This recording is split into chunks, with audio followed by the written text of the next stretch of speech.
The key to social mastery, from anxiety to attention. Let's assume you are a person prone to anxiety, and you wonder, how does this manifest in social situations? Imagine you are going to a party. Why does unease arise? Because you subconsciously fear judgment. Such judgment, as we know, can lower your status in the social hierarchy. This is how the mechanisms of criticism work. They can reset your self-esteem, which, in turn, diminishes your natural attractiveness.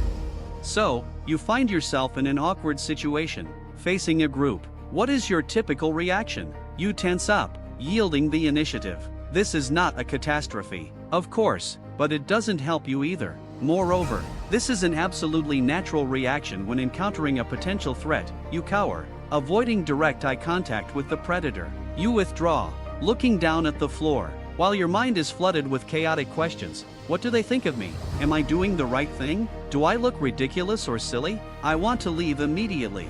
You break out in a cold sweat. All these symptoms point to one thing: you are exclusively focused on yourself. Your thoughts are confused, and your eyes, essentially, see nothing.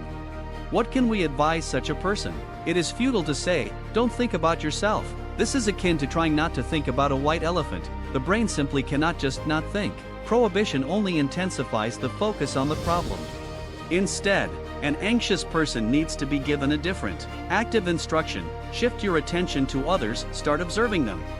Why does this work? Observation allows you to catch the moods and thoughts of others. If you don't have severe social issues, which sometimes happens to people who avoid society and lack basic social skills, they certainly need behavioral therapy for adaptation. This method will work. Most people, even nervous introverts, can comfortably interact with at least one person. Why? Because they look at them, establishing attention. Here is a practical tip for group interaction. Never address the entire group as an abstraction at once. Always concentrate on one person, who, at that moment, becomes your representative for the whole group. You know how to talk to one person. It's simple. As soon as you focus on your interlocutor, rather than on your internal struggles, you shift the center of attention from yourself outward, using your sight.